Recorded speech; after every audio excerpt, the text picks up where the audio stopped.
Hello and welcome to another episode of Marketing Actively. I'm delighted to have Joanne Lavelle, Director of Michael Lavelle Estate Agents, in with us today. Joanne, welcome to the podcast. Thank you very much. Did I have you in? Joanne, talk to us about where you are, where you've started from and how you've got to where you are today. Well, lovely to be here. Thank you for inviting me in. So Michael Lavelle Estate Agents is an independent family-run property expert service here in the Northeast. My dad, Michael, set up the business. It's got to be about 50 years ago by now. And then I came home and joined the business about 20 years ago. So at this stage, we're into dealing with, if you like, maybe the 3 generations of the same family. You know what I mean? We're part of the property fabric, as I see it, in the Northeast. And I, as second generation leader of that business, we've had so much change, and property market is always changing. And so we're in the business of keeping up, leading, catching up, whatever it is. It's property market is a very dynamic area to work in, we're really lucky to be working in that area. Yeah. And obviously, look, you place a huge amount of emphasis on social media, and being at the forefront of that, you have a massive following on YouTube. Talk to us about what makes you unique and different to other real estate agents in the Northeast and even in Ireland, and how you've came about, as a second generation, where you've seen by pushing the business forward. Okay, so before I came home, I mean, I've sort of always worked in the business, and that's what a lot of people who have a family business, that will resonate with them, because when you work in a family business, you're talking about it at the kitchen table, you're talking about it in the car, it's always there. I mean, I used to sell property to my teachers in school, so I was always at it. But after I finished college, I wanted to gain external skills, and I wanted to find my own shape and my own voice. And I always think in a family business, it's healthier to go away and come back and bring things back as well, and different thinking.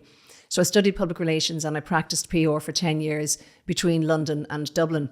So public relations is a customer service industry in the same way that property is really when you're working in the agency model. So I'm using my PR skills every day. It used to be all about writing press releases and running events and photo shoots, but there's still different parts of that I'm using. For example, we do so much, as you said, YouTube work. That's because I would have done a lot of camera and TV work in public relations, and a lot of, getting the communication right. And what we do in Michael Lavelle Estate Agents that's so different really is that we operate an experiential marketing campaign. It makes such a difference to my clients. It makes such a difference to the buyers. And it makes such a difference to the entire property transaction experience. But basically, it's changed the way that we work. And did it come from COVID?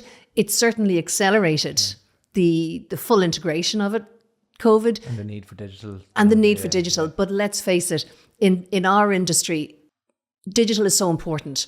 A lot of agencies, in my opinion, don't really use digital sufficiently or adequately or effectively.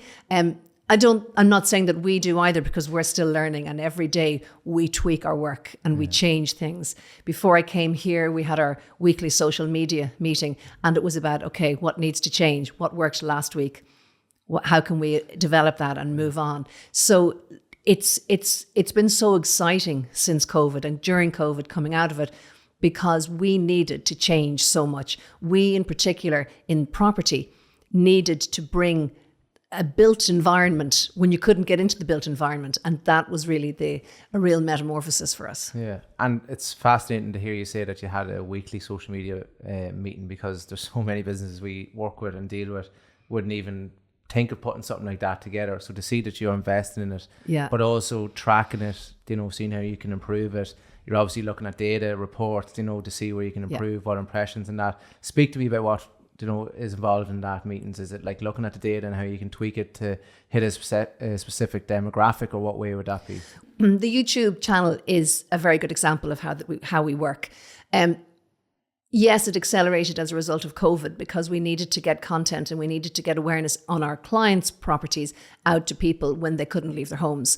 And, on top of all the other things and the needs and the restrictions that people had, we had clients like every other auctioneer or estate agent, we had clients who still needed to sell their property and who still needed to be somewhere else to move their lives on in some other way. And our role is key to that, to helping people move their lives on in one way or another. So the need to get the content out and to make people aware and to continue as much as we could was crucial. So we had really started to focus and lean in on our YouTube channel then. About 2 years ago, I think we reached 1,000 subscribers, and that felt massive. At 2,000, we put balloons in the window thinking that this was the most important benchmark we'd ever had. Suddenly last month we reached 7,000 subscribers, and it's huge. It's not only just the fact that there's 7,000 subscribers, it's the engagement that we have with our subscribers and even non-subscribers, just active attention, people who are paying attention. So the amount of time that people spend on our YouTube channel is substantially greater than normal. So, you talk about attention span. We were talking before we came on here about you have 3 seconds on TikTok, probably 6 seconds on Instagram. You have 60 seconds, maybe sometimes 30 seconds, depending on the topic, on YouTube. And we have people staying on for 5 and 6 and 10 minutes. The extent to which they will stay on, keep an eye to what we're doing, pay attention when we're doing it, and then carry on watching it when we're finished is huge. And a recent statistic that we figured out when we were looking at our numbers was, if you put all of our view time back to back, how long would it take to watch everything? Have a guess. Oh, days, I'd say, is it? Even more, weeks? No, up more. Oh, months? Almost 10 years. Wow, geez. Yeah. That is amazing. Yeah. So that's because we're constantly adapting. From the minute that you come onto the channel, there's engagement there. There's consistency in the way that we run our thumbnails. There's consistency in the way that we deliver.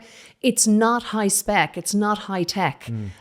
A lot of it emerges from me on my own in a house, going through, getting the content together, and then, getting help to finish that off and make it useful and adaptable and watchable. But it works. And it's consistent as well. It's consistent, and you have to constantly tune it. Yeah. And listen, some of the videos are good hair days, some of them are good weather days, some of them are not. I was doing a video once and a dog came up, or the wind blew or something, and the camera's starting to move.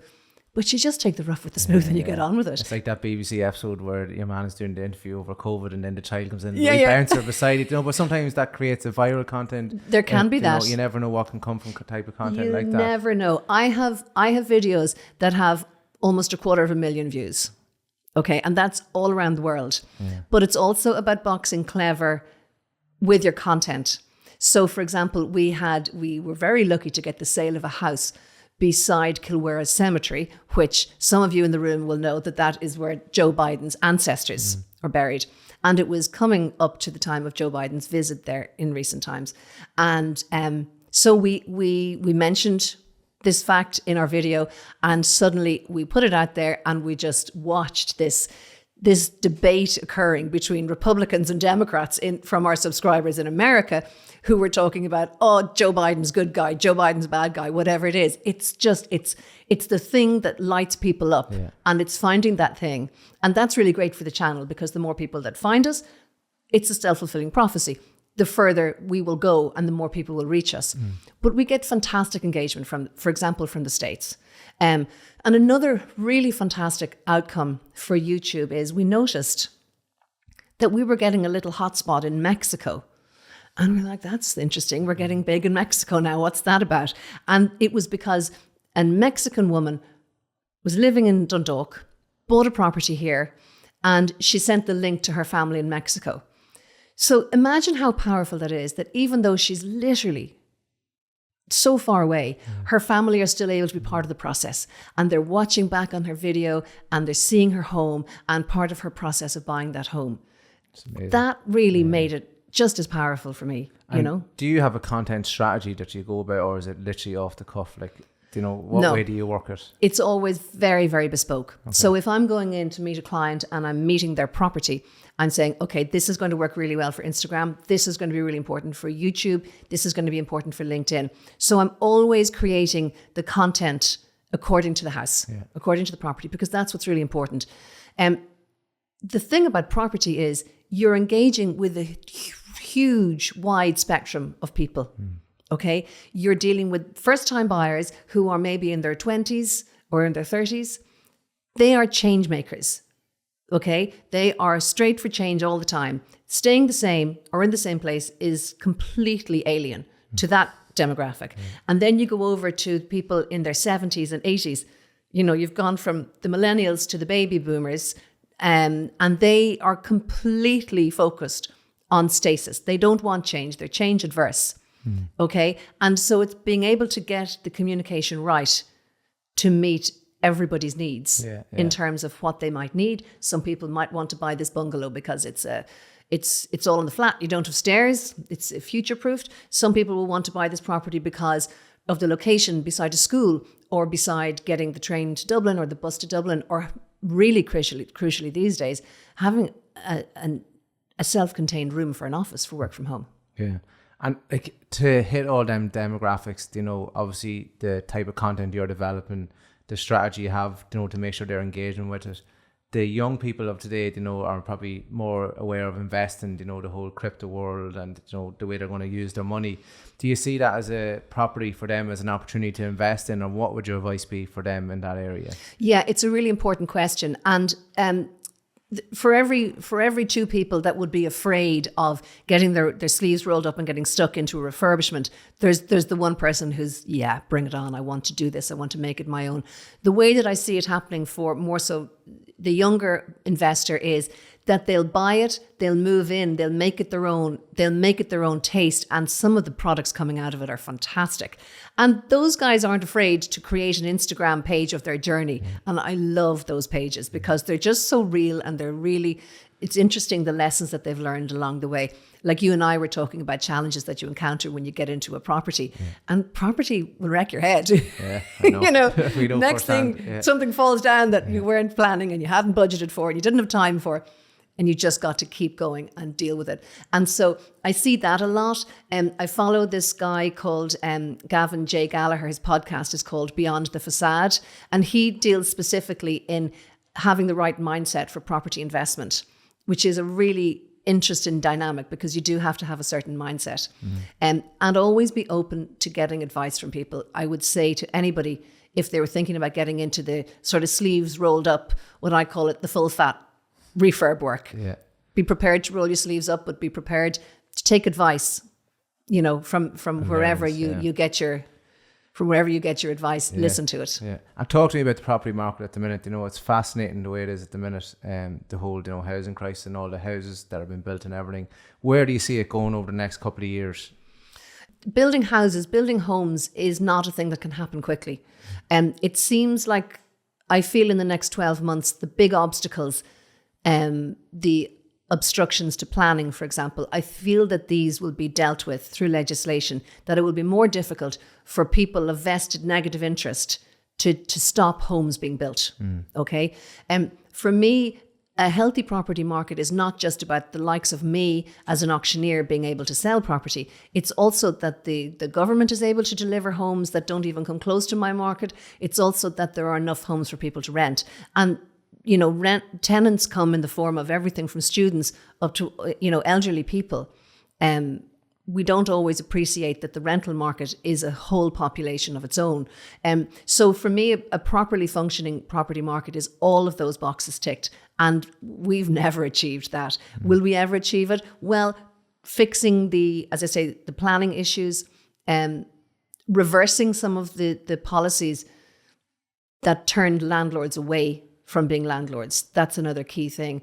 And I think creating more supply generally into the private sale market. So building new homes or also helping people in secondhand homes to deal with, for example, their BER certificates. There's already a lot of that. I mean, there's great grants available to help people to improve their BER cert, because your building energy rating certificate does impact how your house sells. Yeah. And a huge thing at the minute we found is there's an awful lot of misinformation online, you know, in every industry, in every sector. Say, for example, someone is interested in selling a house or, you know, going down that route. How would that, you know, process work with yourselves, or, you know, like where do you onboard people to sell their house? Because they're probably going online and they might be getting misinformation or the wrong information or the wrong advice as you talk. What way does it usually work, you know, if someone is interested in selling their house? How would that process go about? Yeah. So the first thing is that people find us, and they've either found us through word of mouth, which is a huge channel for us, through word of mouth, through the marketing communications that we do through our social media, or perhaps you've already had experience of us. We've assisted people in your family or your friend group before. We work very hard on Google search, so that if people just go on and have a general search, property for sale or estate agents or whatever words they use, that will appear there. And that's really important to us. As independent agents, we're, if you like, paddling our own canoe, we're doing our own thing, so we're able to make sure that we're hitting those marks. So I always put it this way. When I'm speaking to somebody first, I go out and I meet their home. Okay, yes, I'm meeting them, but I'm meeting their property, and I'm finding out about the property, and I'm listening. It's as much the listening to what their need is as much as finding out about the property. Everybody's need is different, and just saying I'm selling a house doesn't really touch the iceberg of why you're selling the house, what your priorities are, what your next steps are. So our role ultimately becomes very multifaceted. Maybe they have yet to find somewhere else to move to, or maybe they've got other priorities or challenges, and we need to help them in all aspects of that. We basically become part of their solution. We're not just we're a plug-in, but we're helping, because there's a lot of planes that you have to land to sell a property. It's really multifaceted, and we've been doing it a long time, so we know to expect certain things to come up. The thing that I always tell my clients, I break our process down into certain stages, and I always say to them to be organized at the beginning. Don't give yourself nasty surprises later in the process.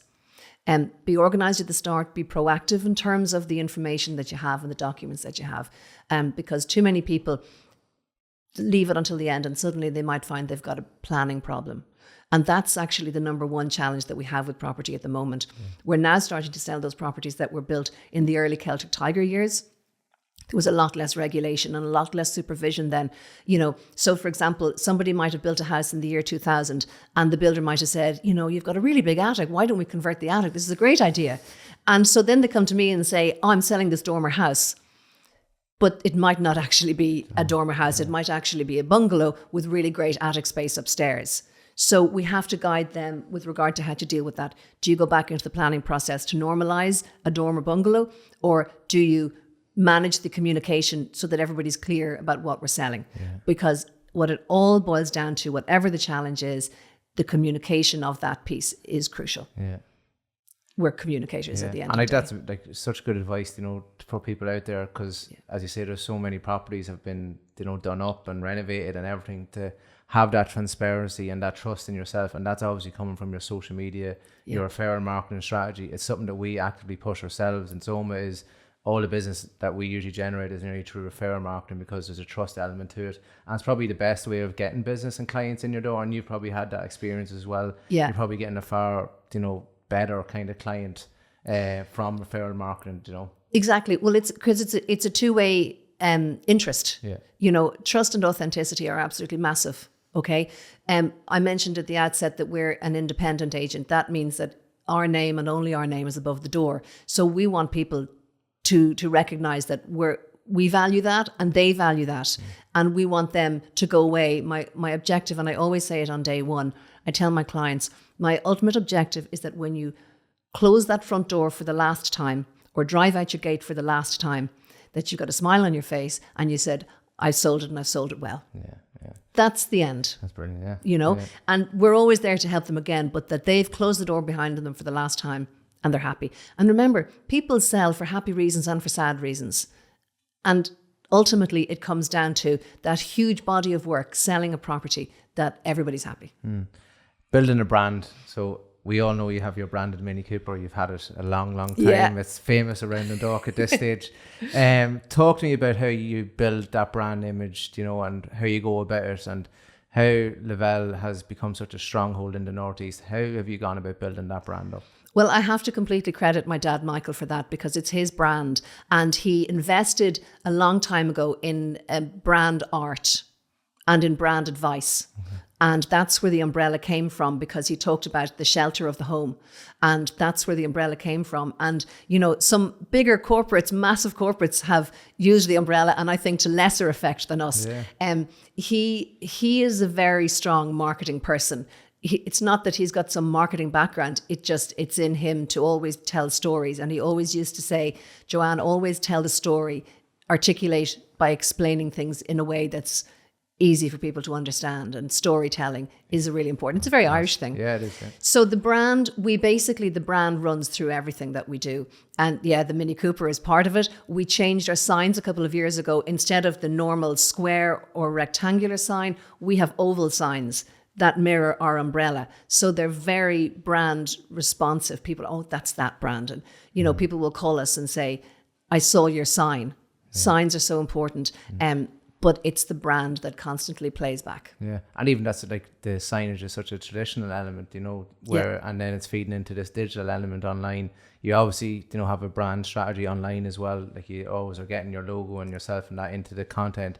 So that brand is consistent along with your content being consistent all the time. So people know it's Lavelle's, it's your brand exactly anytime they see it, which is really good. Really, really important. Yeah. And again, for example, one of the things that we talk about in our Friday morning social media conversation is last week somebody realized, so we have a picture of me in the bottom corner. Yeah. And then somebody noticed, hang on, that's a winter picture.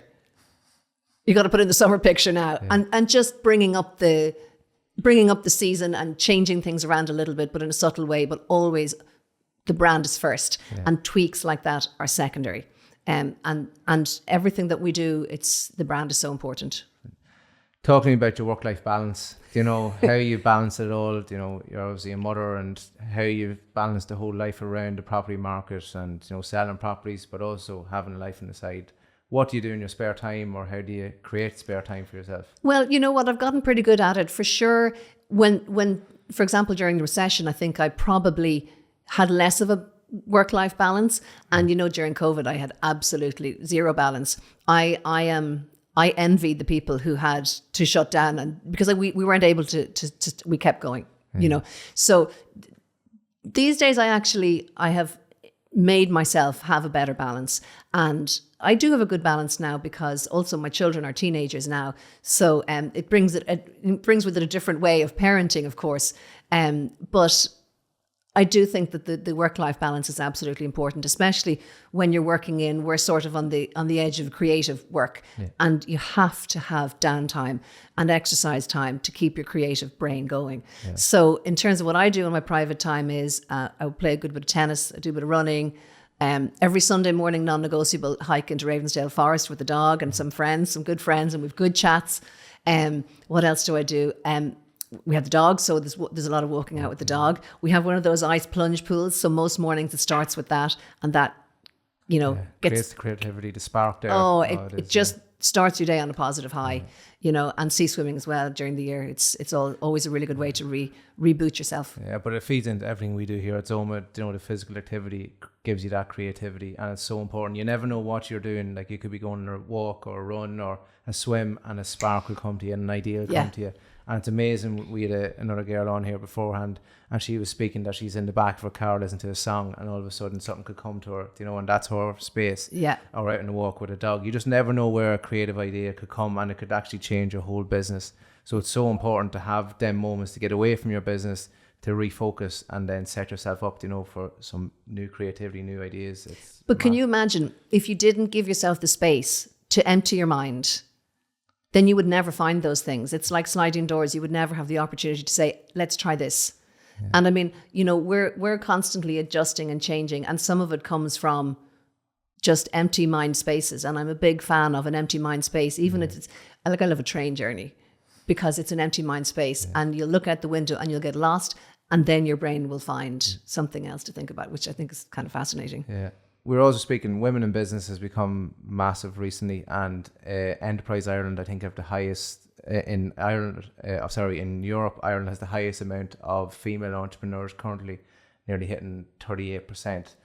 Where have you been, in terms of women in business? Like, do you have a network that you get involved in, or how have you found your experience of being a woman in like the real estate industry, and where would you see it going in the future as well? Okay, so whilst women entrepreneurs is a really strong number gender-wise, the women at the top of business in the boardroom is still very low in Ireland, which is really disappointing. But there are women there who are helping to bring it up. I'm a member of Network Ireland, which is a really fantastic network for women. It's very supportive, encouraging and positive. There's no negativity in it, which I find very important. So there's regular meetings. I won't say that I'm at every meeting, but I get involved whenever I can. Now, one of the things they have every year is the Businesswoman of the Year Awards, and there's different categories, and I've won that for County Louth twice. And it's just, it gives you, because first you're applying, so you actually have to sit down and think about yourself and take yourself aside and say, how am I explaining the thing that I know I'm doing right? I have to get those words out. And it actually becomes almost like an opportunity to review your business model or to review your marketing campaigns. It makes you, again, sit down and find that space. Then the second thing is the interview process. So you're explaining yourself and you're explaining the journey that you've taken. And then, you have the, you may win, or even if you're a runner-up, it's sort of an everyone's a winner situation. You've been accredited and approved by your peers to say, keep at it, you're doing great. Yeah. And then, of course, then there's the opportunity in social media to tell people about that. So we went to the event one year and I won my category. And it was, it was a Tuesday night. And my first call on Wednesday morning was to value a property. And the lady opened the door and she said, congratulations. And I said, for what's that now? And she said, oh, you won. And as far as, the way that she put it, I basically won person of the universe. Yeah. And that's how she made me feel as well. And this endorsement, any opportunity that people have to endorse each other should never be passed. But particularly for women, most women are pretty good at, encouraging other women and helping other women. And it is through networking that happens really well. And as you said, getting the advice, is so important from other people in the industry and from, that have learnings there. It's so important. Like we would have it, we are always learning, everyone's learning, that's how you get better and improve. So obviously tapping into a network like that is massive. Yeah. So anyone starting out, in a new business, or if there's any, entrepreneurs out there thinking of whatever new idea to have, use the network and friends around you. Like, you can get into such high costs when you're starting a business at the beginning. Why not tap into your network around you? Because it can be a very successful way of growing your business. And those networks can be online or real. Yeah. But I will also say, I don't like to limit myself to encouraging women or helping women move along or move up. For me, it's as important if I see a man who's starting a new business or who's in the property business and they've done something really well. I'll say to them, I love that, well done, great. Because it's important. All boats rise. It's not just the women's boats that we want to rise. I personally think it should be everybody. Yeah. Where do you see Michael Lavelle's the brand going over the next couple of years? Obviously, it's massive growth. You're up at 7,000 subscribers on YouTube, which is amazing. Yeah. Where can you see it going, and developing out to? It's an interesting question. We have here in Dundalk even, so it's quite a busy property market. There's lots of competition, and that's a good thing because it means it's keeping you constantly on your toes. So we keep dancing on our toes. And sometimes we're on our tippy toes, and sometimes some other people are having to be on their tippy toes to keep up with us. It just changes, it ebbs and flows, but just always keeping an eye on making sure that we're fine-tuning what's working and adjusting what's not working. The brand will still be there, will always be there, because you should never change a thing that's working so well. Yeah. But just constantly building things around it to make sure that people are getting advice from us. At the end of the day, we sell, we rent, we value property, but we're also there as a good source of advice for property generally. And that's important too. Yeah. Personally, you're obviously a brilliant speaker. You have the PR background behind you. You're brilliant on the podcast. You can see it. Do you see yourself going into podcasting or any of this line down the line? I think so. I've done a few podcasts and I'm here today with yourselves, and I've done, one or two others, and I really enjoy them. Yeah. And I would listen to quite a lot of podcasts. I think that the future for podcasting is hybrid podcasting, which obviously you've got 100%. You're on that road. Yeah. And I think that the podcasting thing is going to evolve a lot in the next few years. But it's best placed when it's hybrid and it's accessible. And it's energetic, like the way that yours is here. So I think yours is probably a hard one to beat. So I'm sure you'll make a good job of getting it. But we always say it's an amazing way of gathering content, and even getting professionals within the industry in and talking about the real estate industry, or even for us in the marketing industry or whatever industry.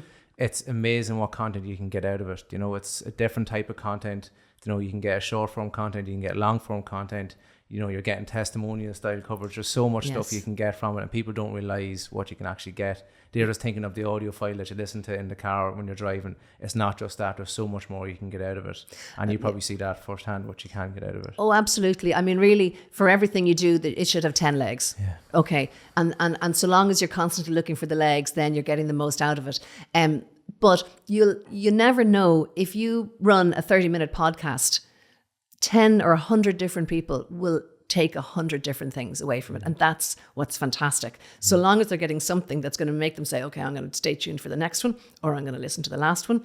And so long as there's something there that's been engaging for them and useful for them, then you've done your job for even 1 out of your 30 minutes, which is fantastic. Yeah. And like we always refer to other channels, your 30-second clip that goes out on social media could actually get more views and impressions than anything compared to the long form of content. So you just never know what you're going to get out from it, you know? Yeah. I mean, I would say now that our business is probably like 50% of marketing, because we're constantly communicating and marketing and adapting and bringing different channels into play. And that's so important, because that's what we're doing is we're selling. Yeah, we're selling property. So it's just constantly evolving. Yeah. And like the way TikTok has come on, you know, and like the amount of people that are using TikTok now and the growth in that sector, it's amazing to think that short form content is so powerful now as well. So not only are we thinking long form and going around the house and doing the video, you also have to think of how can I get this hook and, you know, catch the fish straight away, because if they're gone after 3-6 seconds, it's no good, you know? Yeah. But like what I often do when I'm going to a house, before I go into the property, I'll do a FaceTime live. And I'll say, this is where I am, I'm doing this content, okay? I'll go in and I'll record my virtual viewing, and I'll do some shorts, and I'll do a couple of different reels and things that I can sort of store and then edit later. And then when I come away from the property, check my phone, I've got requests for viewings on that property. And then you know that you're doing it properly. You've got the engagement and you're giving the experience in return, because communication, the whole social media thing, I think it's two-way street. Yeah. It shouldn't just be, I'm putting out content, you must watch it. It should be, I'm putting out content, I hope it's of interest to you. Yeah. Because it's certainly, for me, it's got to be valid, valuable use to my client. Yeah. The virtual viewing has changed the way we in our agency sell property. Yeah. It's changed the experience and the process for my clients. And that's really important as well. So it's a three-way. Yeah, but if you're not getting engagement, there's no point in putting the content out there. There's no reason for it. You know, you need to be getting people engaged. And we've done it so many times before, where we just put content out for the sake of it. It was the wrong approach. Whereas now we have a far more structured approach, probably similar to yourself, where it's only, you know, structured, effective content that we know people are going to engage with and like, and it's different for every channel. That's the right approach, and you definitely see the results from it, and you clearly see the results from it. Oh yeah. So for example, where my office is in the St. Nicholas Quarter in Dundalk, there's the Sikh festival that's going on at the moment with the street art, which is fantastic. I know you guys are big fans of street art. So that's all happening at the moment, where there's new murals being created. And so there's one at the end of my block. And so I've put up like a 10-second video getting to know my new neighbour of they're putting up this fabulous new huge face. And so I've put up a kind of a work in progress, a couple of videos, and they're each getting 300, 400, 500 views. Okay. And that's each turning into like 1% repopulation into the channels. And that's what's really important. If I look at it and I see that nobody's watching it, well, then I'll quietly put that away, and I won't annoy people with that anymore. Yeah. But where there are people who are watching it, it's clearly useful. Yeah. And also you hashtag, and it helps seek, and that's important as well. Yeah. Joanne, look, that was amazing. So many insights into, you know, your business, your brand, yourself. It was so many takings from that. It was brilliant. Oh, thank you. It was great to chat about it all. And we still have 10 quick fire questions to shoot at you. So the first question, an easy one to start off with. What's your favourite holiday destination? Favourite holiday destination? It's supposed to be easy. No, it's not easy. The world is too big. Carlingford. Yeah, he must have a house to sell in Carlingford. I'll send you the link. Your favourite gym, exercise or physical activity? Tennis, singles. Brilliant. Who was your childhood idol? My mum. Best piece of advice you've been given in life? Listen. It's quick. What day in your life would you relive? Oh, that's really hard, because I'll get into a row then.